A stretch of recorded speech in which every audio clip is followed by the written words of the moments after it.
여러분 안녕하세요. 부동산 부두칠성 김하인쌤입니다. 화인인의 민박 58일째 체험을 시작하겠습니다. 화인인의 민박은 공인중개사 민법 기출문제를 박스형 문제로 변형해서 영어합니다. 기출문제를 가장 정확히 OX로 분석할 수 있습니다. 이 시간에는 민사특별법에서 가등기 담보법을 공부하겠습니다. 먼저 항상 특별법은 적용 범위가 중요합니다. 자, 예를 들어서 을에게 7억짜리 부동산이 있는데 갑이 사채업자입니다. 갑이 을에게 3억을 빌려주면서 을에게 물어보죠. 당신 돈 못 갚으면 7억짜리로 대신 갚어 라고 대물면제 예약을 하고 채권자 앞으로 가등기를 해둡니다. 또는 더 심한 놈은 아예 갑 앞으로 소유권 이전 등기를 받아둡니다. 그럼 갑 앞으로 가등기 했지만 청구권 보존 가등기가 아니죠. 3억을 담보할 목적으로 저당권 대신 활용한 거라 이게 가등기 담보 또는 거꾸로 담보 가등기 똑같은 말이에요. 담보가 있으면 앞에 있든 뒤에 있든 똑같습니다. 그 다음 갑 앞으로 소유권 이전 등기 받았지만 실질은 3억 채권을 담보할 목적이라 이걸 양도담보라 말하고 둘 다 담보가 있으면 법적 성질은 저당권하고 똑같습니다. 저당권 대신 활용한 거죠. 자, 그럼 채권자 갑은 채무자 을이 돈을 안 갚기를 바라겠죠. 돈 안 갚아야 3억 빌려주고 7억짜리 대신 먹거든요. 이렇게 하면 채무자가 엄청나게 손해보죠.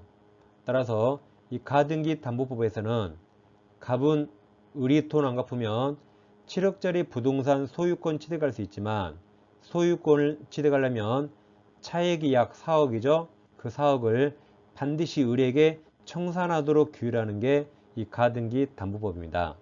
그래서 이 가등기 담보법의 가장 큰 주요 글자는 을에게 나머지를 청산하라는 겁니다.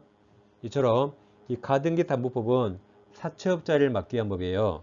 따라서 이 소비대차 채권, 같은 말이 대여금 채권이죠. 이 채권에만 가등기 담보법이 적용됩니다. 이 소비대차에 사채업자가 나오죠.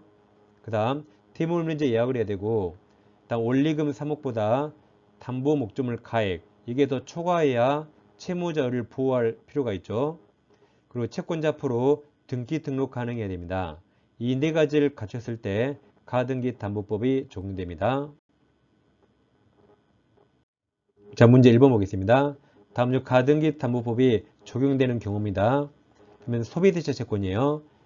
기업 1억을 차용하면서 시가 2억 상당 부동산에 대물면제 예약을 하고 가등기했다. 이때는 적용되죠. 채권액보다 부동산 가액이 더 초과하죠. 그리고 대물면제 예약을 하고 차용 소비대차 채권이고 가등기해서 기업은 적용됩니다. 이유는 매매대금 적용 안 돼요. 매매대금에는 사채업자 나오지 않습니다. 그래서 매매대금 지급할 목적으로 가등기에도 적용되지 않습니다. 디귿 1,000만원을 차용하면서 2천만원 상당의 다음 고려청자는 등기할 수 없죠. 등기 등록을 못하니까 이 법 적용되지 않습니다.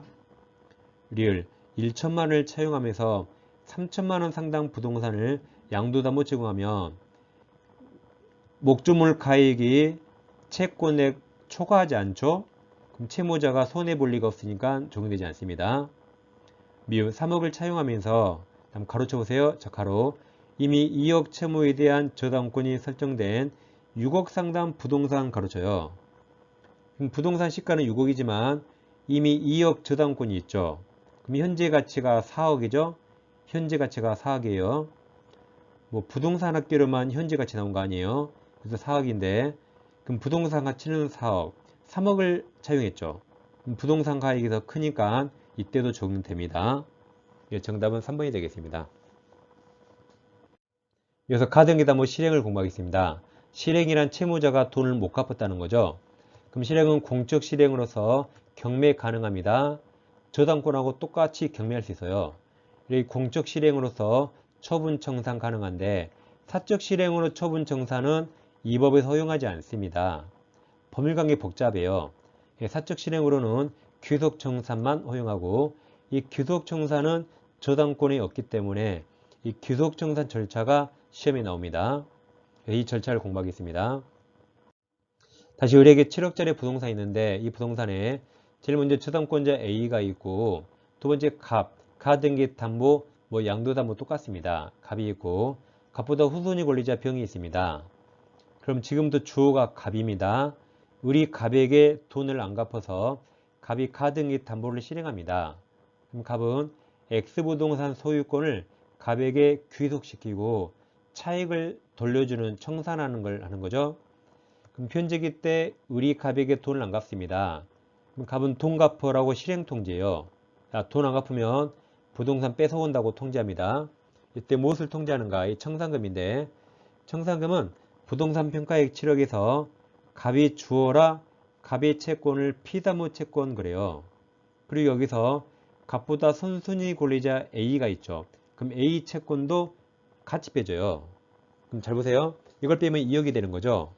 자, 그럼 A 선순위 채권도 같이 뺀다 말은 선순위 채권액을 피담보 채권액에 포함시킵니까? 제외시킵니까? 선순위 채권액을 피담보 채권액에 포함시켜야죠. 그래야 합이 5억이 되는 거죠. 그래서 7억에서 합계 포함시킨 5억을 빼면 청산금 2억이 됩니다. 그럼 왜 선순위 채권액을 왜 함께 빼주는 거죠? 자, 갑이 X부동산 소유권 취득하면 A 저당권이 갑에게 따라오거든요. 그럼 그 2억은 갑이 갚아야 돼요. 그러니까 선순위 채권액도 같이 포함시켜 빼주는 겁니다. 그리고 누구에게 통지하는가? 이 X부동산과 연관이 있는 채무자등과 갑의 후순위 권리자 병에게 통지해 줍니다. 그럼 실행 통지했죠? 그리고 2개월간 청산기간을 보장합니다. 그럼 채무자 을은 2개월간 돈 갚으면 되는데 을이 돈 못 갚잖아요. 그럼 제일 끝에 채권자는 청산금을 지급하고 채무자는 소유권 등기 뺏깁니다. 본등기 넘겨주고 목조물 넘겨주고 다 뺏기는 거죠. 이게 서로 동시행 관계입니다. 그럼 채권자 갑은 X부동산을 평가할 텐데 갑은 X부동산을 낮게 평가할수록 줄 돈이 줄어듭니다. 7억짜리를 이 양심의 털나서 6억을 평가해서요. 그럼 청산금 1억으로 줄어들죠. 그러더라도 채권자가 이렇게 주관적으로 낮게 평가했더라도 실행통지 효력이 있고 청산기간 진행합니다. 왜냐하면 갑이 이렇게 낮게 평가하더라도 을은 2개월간 청산기간 내에 돈 갚으면 소유권 안 뺏기니까 을에게 아무런 손해가 없어요. 그리고 설령 을이 돈 못 갚아도 제일 마지막에 갑이 청산금 지급할 때는 객관적 금액을 지급하지 않으면 을은 본등기를 거부하거든요. 동시관계가 있잖아요. 그래서 이렇게 청산금을 주관적 낮게 평가해도 채무자 을에게 아무런 손해가 없으니까 실행통지 효력이 있고 청산기간 진행합니다. 근데 이렇게 낮게 평가하면 후순위 저당권자 병에게 손해가 생겨요. 자, 청산금이 있으면 을보다 병이 먼저 받아야겠죠. 병도 을에 대한 채권자입니다. 그럼 병은 정상적 평가에 있다면 청산금 2억을 다 받는데 1억밖에 평가하지 않으니까 병은 2억 중에 절반을 못 받게 돼요. 그럼 병은 청산금에 불만이 있잖아요. 그럼 병은 청산기간에 한해서 자기 채권 변제기 전이라도 경매 청구할 수 있습니다. 신기하죠? 원래 경매 청구는 변제기 지나서 돈 못 받을 때인데 이때 병은 아직 자기 채권 변제기 전이라도 청산기간에 한해서 경매 청구할 수 있습니다. 그럼 경매 청구하면 귀속 청산이 중단되고 다 경매피해 당 참가해야 됩니다. 이게 주관적으로 낮게 평가한 양심의 털난 거예요. 이번에 갑이 이제 반대로 머리에 총 맞아가지고 7억짜리를 8억에 평가해요. 청산금이 커집니다. 머리에 총 맞았죠? 이때는 여기에 책임져야 돼요. 다툴 수 없습니다. 제가 미쳤나봐요 라고 다툴 수 없고 이 말에 책임집니다. 그 말은 자기가 한 말에 구속당한다, 책임진단 말이에요. 그래서 파란색 6억으로 평가한 게 양심의 털, 8억은 머리에 총, 두 개 잘 비교하세요. 아무튼 을은 청산기간 내에 돈을 갚으면 되는데 청산기간 내에 돈을 못 갚았더라도 청산금을 받기 전에는 채무자 을은 채무를 변제하고 가등기와 양도담보 말소 청구할 수 있습니다. 이렇게 이 법은 철저하게 채무자를 위한 법이에요. 근데 여기도 예외가 있는데 변제기 후 10년이 지나면 해도 너무했어요. 다음 여기 선의 3자 부호가 시험에 잘 나옵니다. 자, 갑은 청산까지 해야 소유자거든요. 갑이 청산 안에서 아직 소유자 아닌데 갑이 소유자이냐 제3자 정에게 팔아먹어요. 그럼 제3자 정은 선이라면 소유권 취득합니다. 그래서 이 두 경우에는 채무자가 채무를 변제하더라도 가등기 양도담보 말소 청구할 수 없는 예외가 있습니다. 그래서 이 한 페이지에서 한 문제 나오는 겁니다. 그래서 여기는 내용은 어렵지만 양이 비교적 적으니까 반드시 맞춰야 됩니다.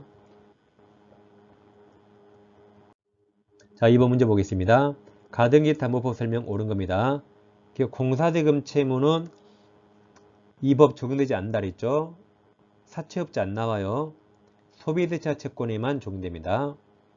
니은 청산금을 지급할 필요 없이 청산 절차가 종료한 경우 그때부터 담보 목적물의 과실수취권은 채권자에게 귀속됩니다. 니은 가등기 담보에 채무자 가로쳐봐요. 채무자의 채무 변제 가로 이게 선이죠. 선이행. 다음 가등기 말소 가로쳐요. 후이행. 동시행 아닙니다. 그러니까 아까 채무자가 돈을 못 갚을 때는 청산금 지급과 동시행인데 디귿은 채무자가 채무를 변제하죠. 그럼 1초 만에 끝나요. 가등기 말소는 며칠 걸려요. 이렇게 채무자가 돈을 갚을 때는 동시행이 아닙니다. 근데 채무자가 돈을 못 갚을 때는 청산금 지급과 소유권 이전이 동시행입니다. 리을 담보가 등기 후 저당권자 즉 후순위 권리자는 가로쳐보세요. 청산기간 내일하면 가로 맞았습니다. 자기 저당권에 피담보 채권 변제기 도래 전에도 담보 목적 부동산 경매할 수 있습니다. 정답은 니은과 리을 4번입니다. 한번 가등기 담보법 설명 틀린 겁니다. 가등기가 담보가등기인지 청구권 보조를 위한 가등기인 여부는 등기부상 표시를 보고 결정할 수 없죠. 거래 실질과 당사자 의사해석에 따릅니다. 니은 채권자가 담보권 실행을 통지함에 있어서 청산금이 없다고 인정되면 통지 상대방에게 그 뜻을 통지 동그라미 통지해야 됩니다. 청산금이 없다면 줄 돈이 없다라고 통지하고 또 청산기간 2개월도 보장해야 됩니다. 디귿 청산금은 담보권 실행 통지 당시 가로쳐보세요. 첫 번째 가로 담보 목적 부동산 가액 가로쳐요.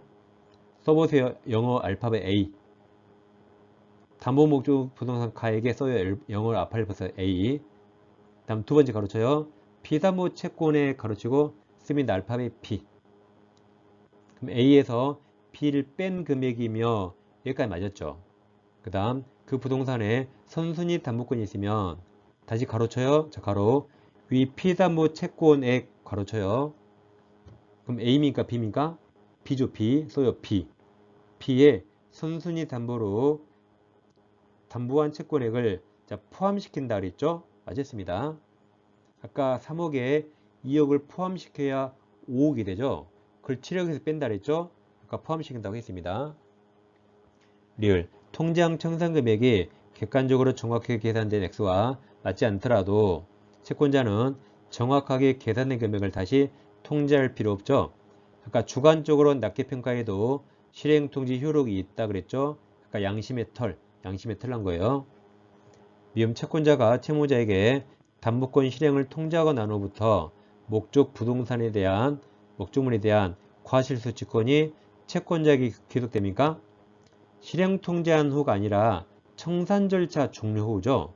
청산 절차 종료 후 과실수취권이 채권자에게 옵니다. 예, 정답은 2번이 되겠습니다. 자, 4번입니다. 갑은 을에게 1억을 빌려주고 이를 그 다음 담보에 동그라미 담보하기 위해서 을 소유 부동산 가로쳐나요. 부동산 3억 원에 자, 가등기 동그라미 쳐요. 이게 가등기 담보 가등기죠. 가등기 씁니다. 갑이 가등기권자죠. 가등기 해주었다. 을이 변제기의 채무를 이행하지 않자 갑은 즉시 담보권을 실행해서 부동산 소유권을 취득하고자 한다. 틀린 겁니다. 기억 채권자 갑이 을에게 청산금 평가액을 통지한 후에는 갑은 이에 관하여 다툴 수 없다죠. 아까 머리에 총 맞은 거 7억짜리를 8억으로 평가했죠. 그럼 다툴 수 없고 구속된다 그랬죠. 니은 을은 갑이 통지한 청산금액의 묵시적 동의함으로써 청산금을 확정시킬 수 있죠. 뭐든지 명시 묵시 가능합니다. 디귿 갑이 을에게 담보권 실행 통지하지 않으면 청산금 지급하여도 가등기기한 본득이 청구할 수 없습니다. 절차 위반이죠. 반드시 실행 통지하고 청산기간 2개월 보장해야 됩니다. 리을이 이제 동시행 관계, 동시행이에요. 리을, 을은. 자, 가로 쳐보세요. 자, 가로. 갑이 통지한 청산금액을 다투고 정당하게 평가된 청산금을 지급받을 때까지 여기까지 가로쳐요. 그 다음, 을은 부동산 소유권 이전 등기, 본등기 및 인도채무 이행을 거절할 수 있습니다. 이게 동시행이죠. 가로친 거 갑이 정당한 청산금 줘야 되죠. 안 그러면 을은 소유권 안 넘기는 거죠. 이게 동시행관계입니다. 그래서 정답은 3번입니다. 이 시간에는 가등기 담보법을 공부했습니다. 다음 시간에 이어서 같이 공부할 겁니다. 또 오늘과 다음 시간에 가등기 담보법을 확실히 정리하시면 좋겠습니다. 자, 다음 시간에 찾아뵙겠습니다. 감사합니다.